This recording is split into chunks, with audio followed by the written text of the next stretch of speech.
Hey there, Nightworms.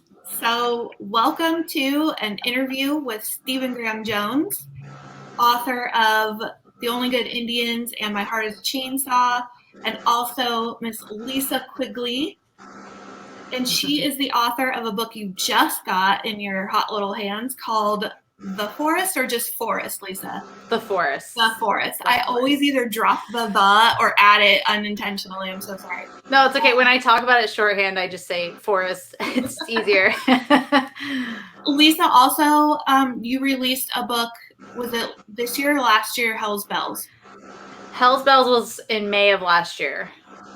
And this year is Camp Neverland, right? Yep, that was in June. I had like a really weirdly bunch of stuff come out in the last year. It's like, whoa, what's happening? Yeah, that's awesome. And you also have a podcast with Mackenzie called Ladies of the Fright. Yep. So cool. And then joining me today is Ashley. Hello. And I'm Mother Horror, Sadie Hartman.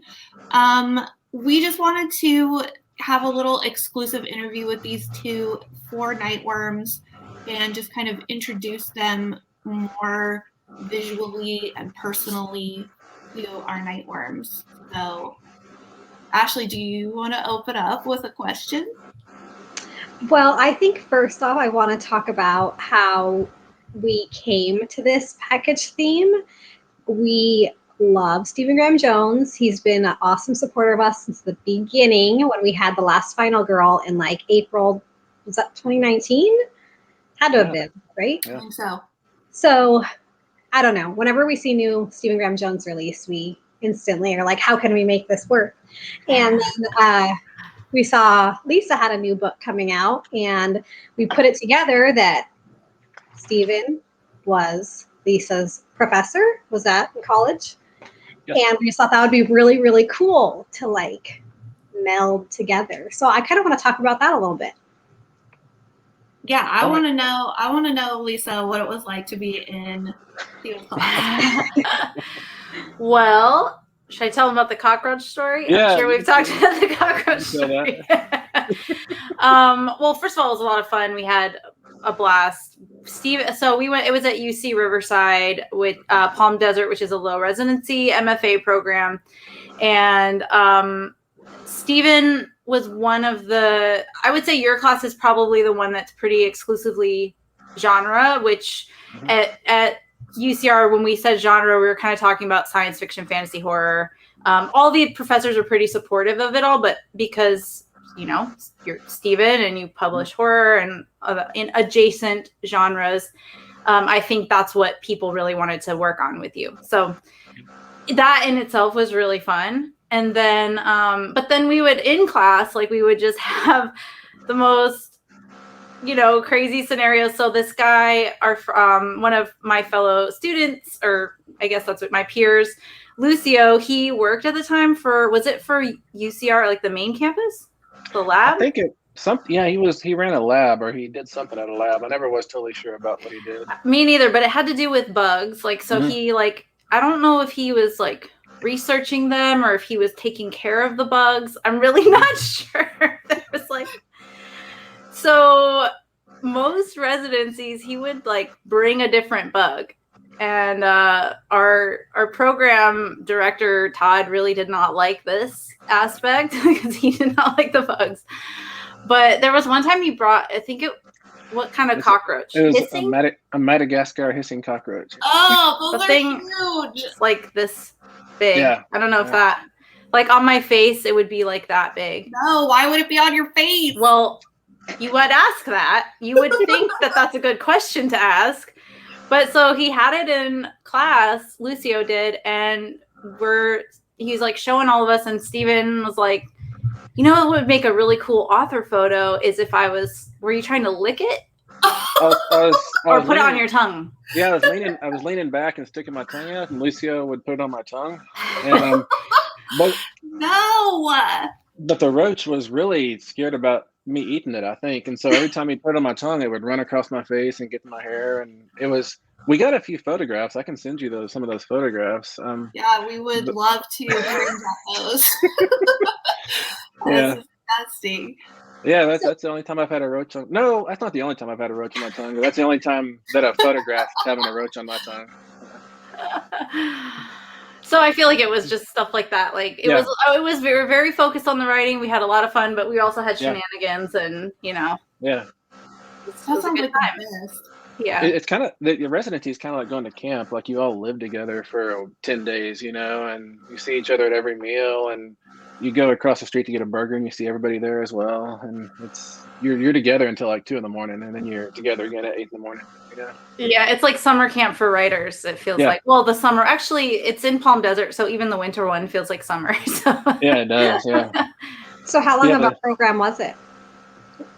Was it just a few days? It's a 2-year program, but it was low residency. So that means that we worked the quarters, we worked online. And then at the end of every quarter, we would go for 10 days to stay at a resort and do all our in-person hours, but over the course of 10 days. Mm-hmm. So we did, what did we do? Like 5 of them or something? I think 5 residencies. I think each MFA graduate does 5. Yeah. So we have 2 residencies a year, one in December and one in June. Yeah.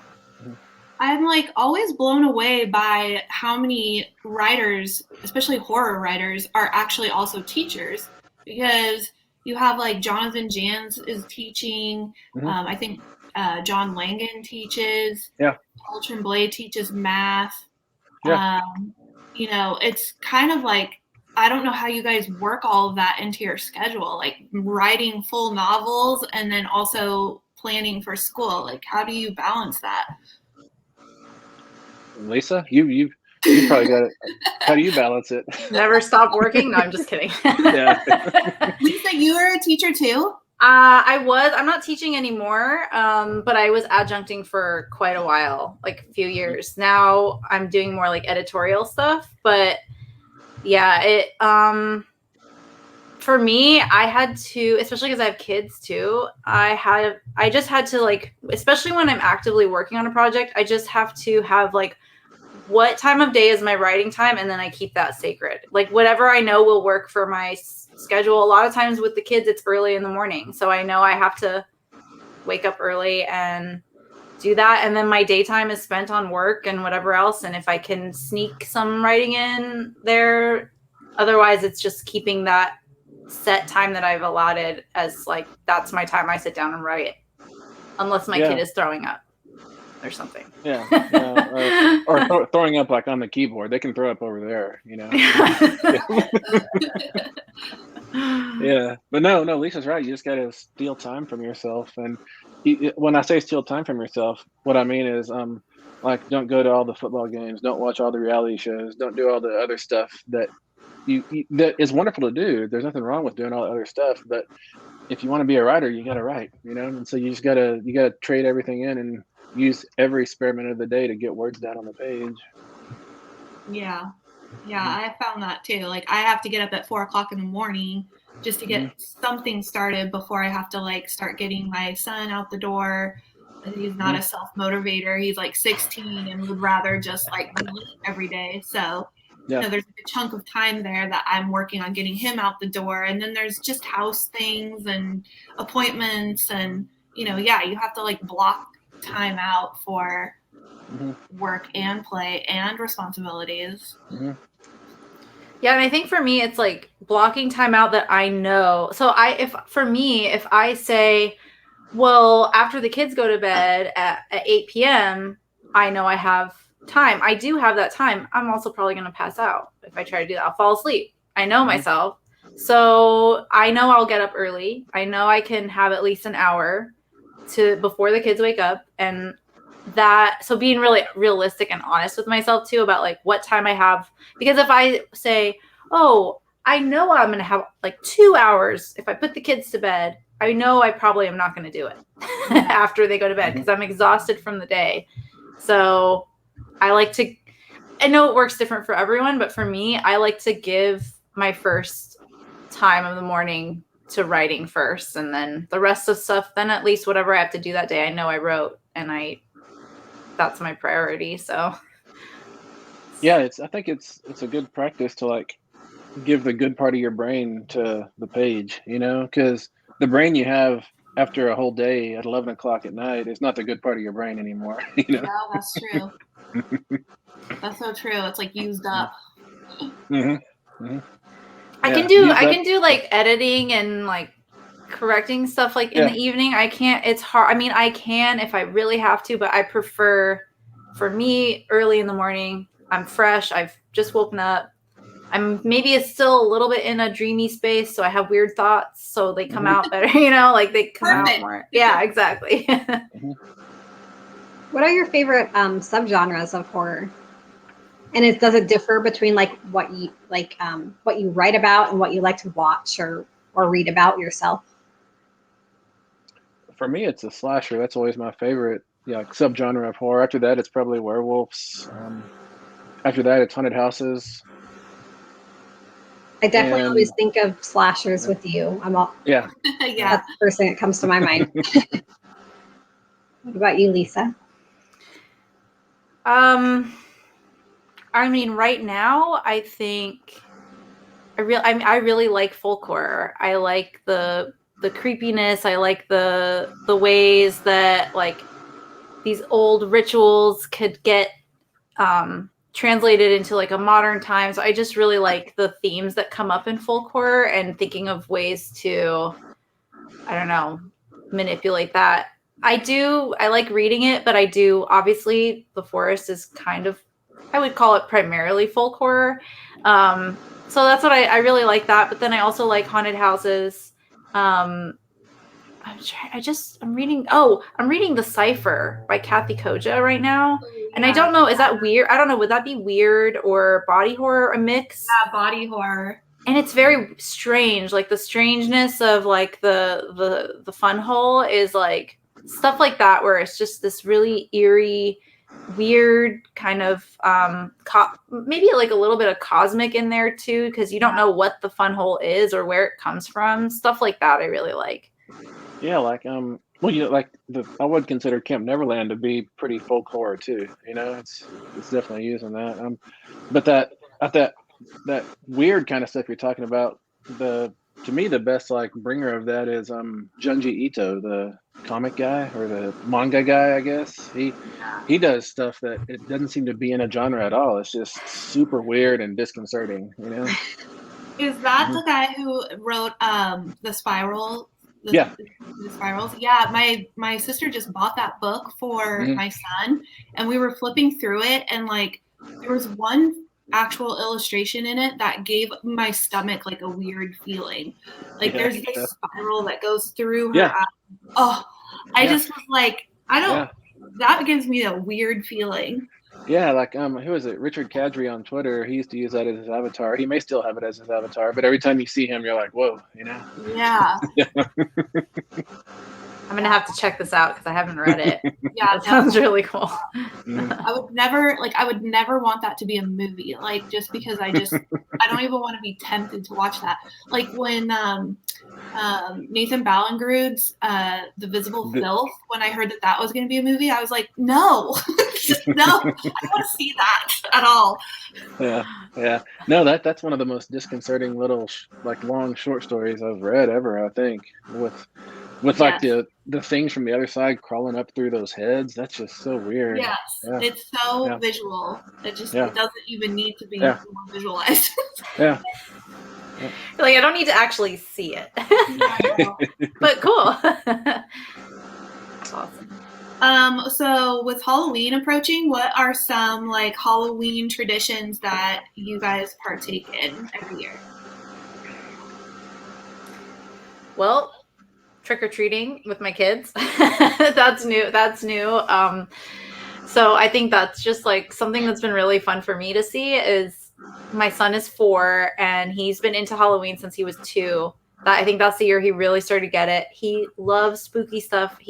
We saw our first Halloween decorations go up in the neighborhood, and so we're planning on like what are our decorations going to be this year. He's like, last year I had a newborn, so I just didn't have the energy to get anything put up. But this year, my son is like, we're getting spooky decorations this year, right, Mom? And So I really love just like getting the chance at this stage to make him fall in love with Halloween, which isn't that hard. He loves it. He said, yeah, it's really fun. Trick-or-treating and yeah, Wonderful. all that.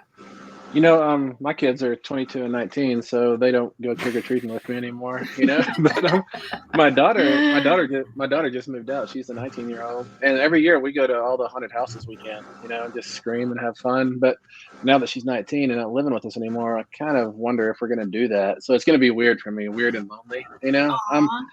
And usually I dress up and go to class. I have a big fun doing the most elaborate costume I can and going to class. But Halloween is on a Sunday this year, and I teach on a Thursday, so I probably won't be doing that either. And also, yeah, I'm in New York that whole week anyway, so I don't have room in my bag for a costume.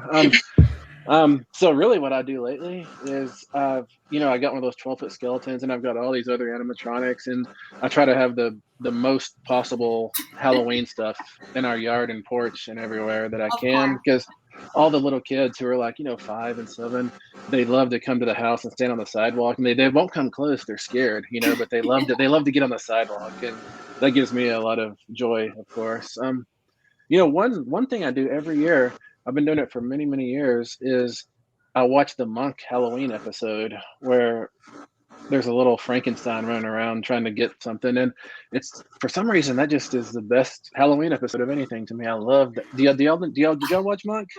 No. Oh, yeah. I watched Monk, but I've never seen that episode. It's a really good one. I forget what season and what episode. I always have to look it up every time, but it just makes me so happy. It puts me right in the heart of Halloween, it feels like, Ashley, are you so jealous of the 12-foot skeleton? Yeah, that's what I was just going to talk about. I was going to say I was really invested in the story of obtaining this 12-foot skeleton. So when I saw the happy ending of how you got one, are you going to post a picture for us of like it on display? Yep. Yeah, I probably will once we get it. We've got it together. Yeah, I posted that somewhere. But when we get it stood up, probably in early October, I'll try to post a picture. We're trying to figure out if we want to get a costume for him or not. Well, you just leave him up year round, and then you put the Santa suit on him. You can make him an Easter bunny. You can make him a leprechaun. You can. Ashley's been thinking about it. Yeah. Is your wife? Is she in on it? Does she help you with it all? Yeah. No, she's wonderful. Yeah. She tends more towards like a pumpkin that says boo on it, where I want like a bleeding eye skeleton, or something. That's awesome. I love that. You could always just dress up in costume for us on Twitter and just post pictures for us. Yeah, I could. I don't think you need an occasion to like wear a costume. I don't think so either. Yeah, I mean, I've got all my masks, so I keep my masks all within reach, So yeah, it's a thing. Ready. Everyone's always excited to see what new masks you have and stuff, and they're always like, "Have you seen this mask?" I always see people tagging you and stuff. I mean, is it Friday the 13th, like actually Stephen Graham Jones Day? maybe someday. Yeah. Well, I know you're a huge fan of Scream, and I see your shirt is Ghostfacers, and I see the Ghostface blanket or something behind you. Yeah, no, that is Ghostface. This is actually Ghostfacers from Supernatural. Do y'all watch Supernatural? Oh no, I don't watch that. Yeah. So Lisa, Ghostfacers, they're this like paranormal research club who are just complete idiots, and so I like to represent them. I love that. That's so great. Actually, today is also a special day because it's Stephen King's birthday. So. Oh, it is. I did not know that. Yeah, we're recording on Stephen King's birthday. Oh wow! Oh neat. Nerds like me kind of know those kinds of things. In honor of that, do you guys have a favorite Stephen King book? A lot of them. Lissy. I usually say Lissy's Story. I go back and forth between Lissy's Story and It. I love both those novels a lot. Yeah, definitely. I think mine is Pet Sematary. I think that one in terms of the, actually like creeping me out and unsettling me and upsetting me, that one really creeped me out. And I've read it a couple times now. So yeah, I think it's Pet Sematary. Yeah. Oh, go ahead. No, go. I was going to say a funny story about that is that I think we talked about it on the podcast at one point. So I had one of our web pages has that book on there, and we got an email from one of those like website cleaner people who like try to get you to pay to fix links and stuff, and they're like, the word cemetery is spelled wrong on your website. You may want to, it said errors like this will really turn off potential clients and customers or whatever. And Mackenzie and I were laughing. We're like, no, that's how it's spelled. I love that. It's actually weird how like Stephen King's books can hit different for different seasons in your life, because I remember reading Pet Sematary when I was younger, and it was just kind of like a spooky, scary, like haunting book. And then I read it, you know, just like 5 or 6 years ago for like the second time, and it's grief horror, like, you know, and I just didn't pick up on that the first time I read it. It like actually floored me. Like I had to, the whole funeral scene, I kind of had to just like, the whole graveyard part was just like, I don't think I can handle this. It's intense. I didn't read it till after I was a mom, so I was just like, I know. This is, the baseball cap always got me. I'm like, oh no. Yeah, I remember going back and looking at Stephen King interviews from the early 80s and mid 80s. He was always saying, yeah, I've got one novel, but I'm not going to publish it because it's too bad. You know, it's too wrong. And it was Pet Sematary, of course, but it was like a long lead up. You know, it's a wonderful marketing scheme to say, I've got one that's too scary. I can't do that one. I'm going to do something else, you know? Yeah. And, you know, I guess I kind of grew up not by a Pet Sematary, but, you know, I grew up way out in the country. And one of the, like my uncle, this old house that he let us live in, or my great uncle, and it was a house that was right by the horse trap, which a horse trap is just a long, narrow kind of pasture, I don't know, maybe 3 acres long and pretty skinny. And somehow that horse trap had got to be where he would drag all the dead horses and cattle that he had, because he ranched and ran horses too. And so that was what I did in the afternoons. I come home from school and go out over the fence into the horse trap and crawl through all the dead animals, and I'd try to find everything, and I'd piece together stuff. And I used to have a cigar box of what I thought were the lenses from cow eyes. I had a full box of those. And I brought it out once to show my granddad or something. And I said, look at these cow eye lenses. And he said, what are you talking about? He said, they're actually the little hard elbows that cows get. You know, I've been saving the calluses on their elbows. My God.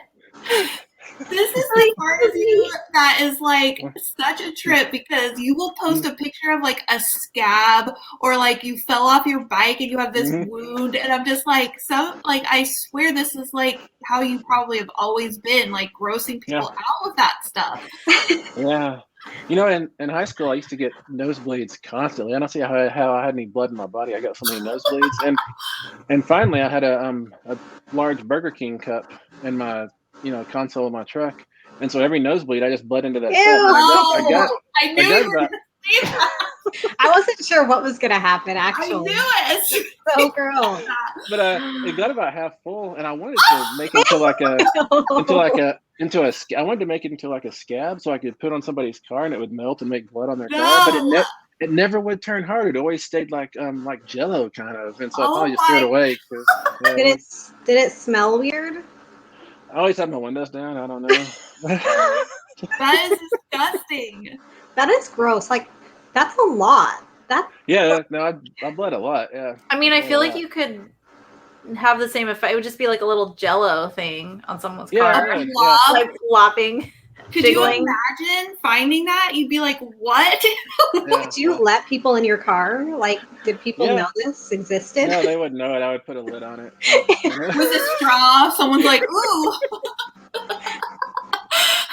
This milkshake. Disgusting. Well, I don't think we can top that today. That's just like, we should just go out on that note. I mean, I think that might be like the sequel to Flush Boy. Yeah.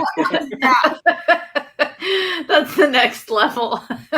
I actually need that written into a story, because no one would believe it. That's the kind of thing that's like stranger than fiction. You know, people would be like, no one would do that.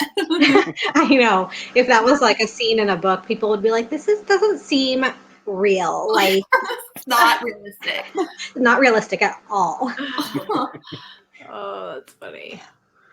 That was also back when I was down at the ranch with my granddad, riding in the passenger seat, and a mesquite thorn came in and cut me on the face pretty good. And so I went to school on Monday, and all my friends were like, wow, that is the coolest thing in the world, that cut on my face. And so we all got straight razors, and for like 3 months we all cut our faces, so we had the exact same cut on our faces. It was so stupid. We thought it made us cool, but it was so stupid. That so you also mentioned that you've been watching that Reservation Dogs, and that show reminds me of these stories that you're telling me. Like, these kids get up to the craziest stuff. I love that show. Yeah. No, it's so good. I love Reservation Dogs. Yeah, so plug for that. If you guys aren't watching it, you definitely need to check it out. I'm catching it on Hulu. I don't know where else it. Yeah, so it's so good. It's just kids getting up to like these bullshit antics, and there's like rival gangs, there's like quirky characters, there's crazy uncles. It's just so good. There's a lot of like emotional. It reminds me of Stephen Graham Jones' work, actually, because it's a good mix of like, laugh out loud stuff, but also just like emotional things, and just really raw, like an opening of just bare emotion, Yeah, it's really good. It's so good. They're doing it right. It's wonderful to see on the little screen. That and Rutherford Falls both happened in the same like year is amazing, I think. Yeah, that was amazing. What are you watching these days, Lisa?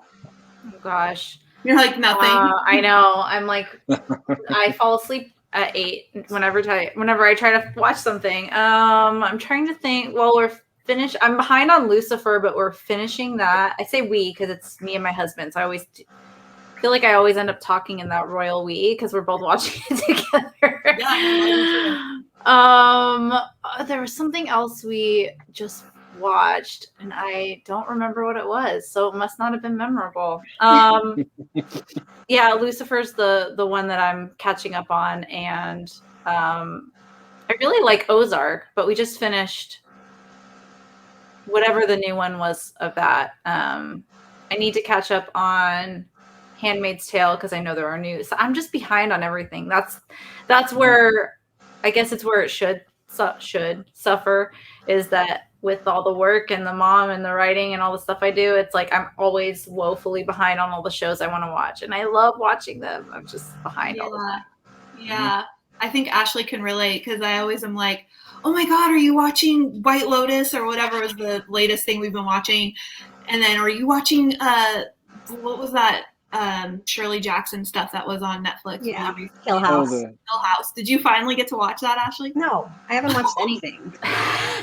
I watch reality TV. That's the only thing my mind can wrap my head around. I think I did. I watched Hill House, and I started watching, what's the second one? Bly Manor. Bly Manor. Bly Manor, which is also really good. That one is really good, but I started to get so creeped out by it that I had to take a break. I was like, I gotta take a break because I have a basement, and I was just joking with Haley Piper on Instagram, like we were private messaging, talking about basements for some reason, and I think she posted a meme, and it was something like, it's like, by the time you're 30, you should know there's no such thing as ghosts, but also by the time you're 30, you should be really good at turning off the basement light and running up really fast so that they can catch you. So I get really freaked out by the basement, even though logically I know there's no reason to. I just like, if it's past a certain time of night, I'm like, whatever's down there can wait. I don't need to go down there at night. And so I think there was a not quite a basement scene, but like a cellar scene in Bly Manor where like a doll head kind of turned like this, and I was like, need to take a break. I'm out. So creepy. But it's really, I think those are really well done, and actually I think it's because a lot of people have talked about this, but there's really not jump scares in those. It's just like, what got me about Hill House is the ghost would be like right in the back, like in the back of the frame, and you'd be paying attention, and all of a sudden you would see it and realize it had been there the whole time. And I'm like, that's even scarier than like a jump scare. I'm like, this is terrifying. That was actually the shitty thing about Hereditary for me, because it was the same thing. It would be like, you're just watching something, and then she's over there crawling up into the corner. You know?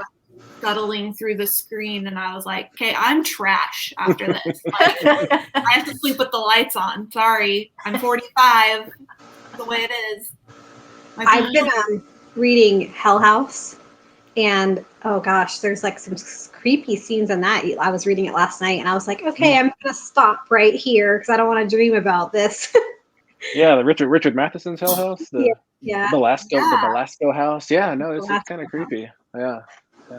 The last book I just finished, the We Are Wolves anthology. And there's some scary stories in that. It takes a lot for me to get like freaked out from something I read, but there were a couple nights where I'm like, why am I reading this before bed? And I'd be like looking around like, I'm super creeped out right now. This is like really creepy. Yeah. In a good way. I do too. It was good. I was like, ooh, this is good. Have any of you watched the Hell House movie? Yeah, I think I have. It's older if I remember correctly. Yeah, I think it's old, but like just some of the scenes that are described in the book, I'm like, ew, like I wonder how this translates to screen, because there's like some weird mucusy phlegm things. Yeah, the ectoplasm that comes out of the mouth and everything. Yeah, like that sounds really gross. I forget how. I don't think they do that. I don't think they had like James Cameron on The Abyss doing the special effects in 1976 or whatever. Really quick before we go, I did want to just ask you guys if there was anything you wanted to talk to the Nightworms customers about your books. Like, they're all getting them right now. A lot of people had, talked about, oh, yay, the new Stephen Graham Jones and this back of Lisa's book sounds so good. But, like, if you could tell a fan, heart to heart, face to face, like what you were hoping to translate through your book, what would that be? Want to go first? Sure. Put you on the spot. Yeah.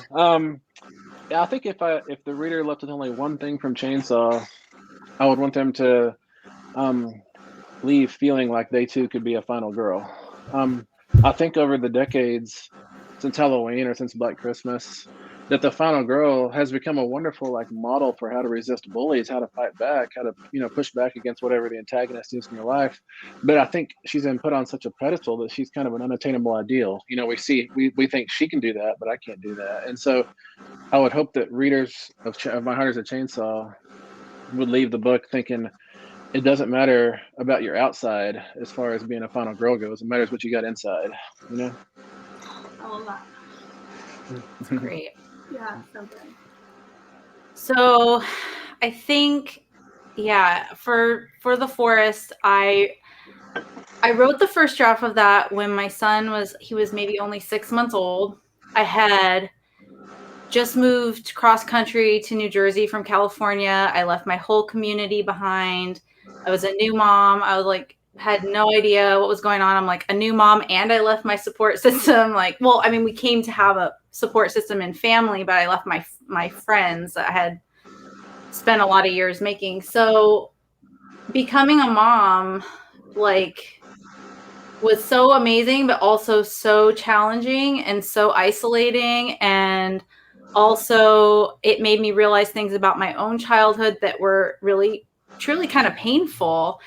So I think for me, when I wrote the book, what I was reckoning with, and hopefully this comes through, is just what it is to be this generation, kind of reckoning with everybody, or not everybody, but a lot of people in previous generations just telling us that it is the way it is because that's how it's always been done, and being willing to kind of like sacrifice the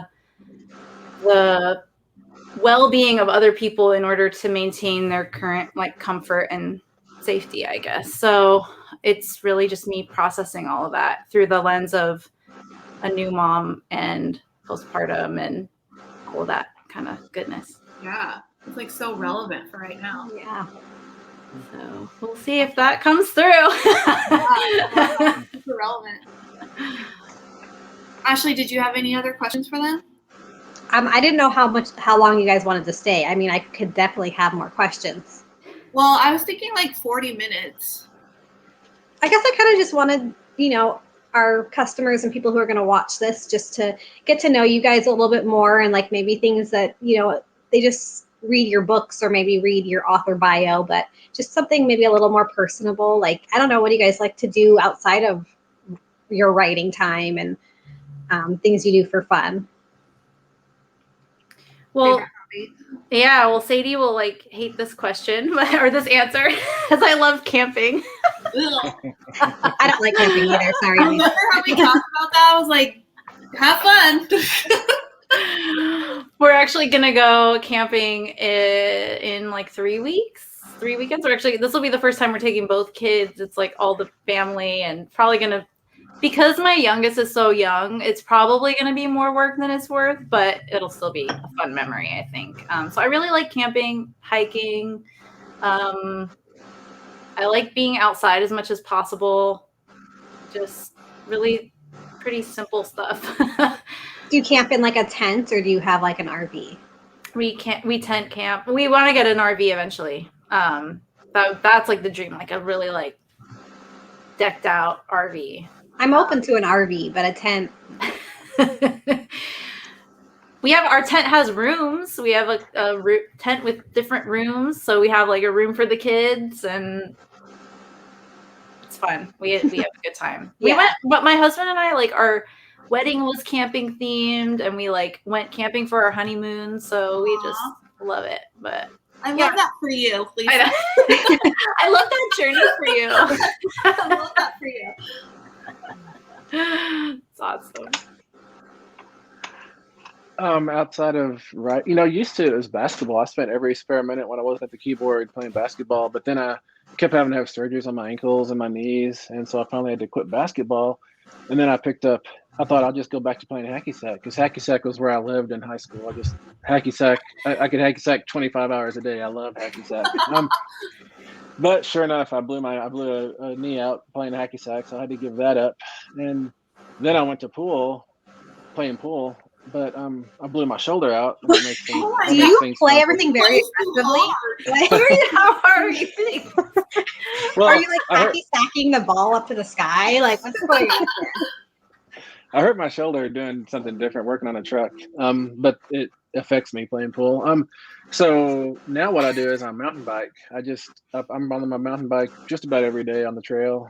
Usually an hour and a half, 2 hours. If I can get time, I'll go about 4 hours. But it's hard to get that much time, Are you hard on your body too? Like, you hurt yourself doing that all the time too. No, yeah, it's definitely hard on the body, especially all the wrecks and stuff. But I don't know.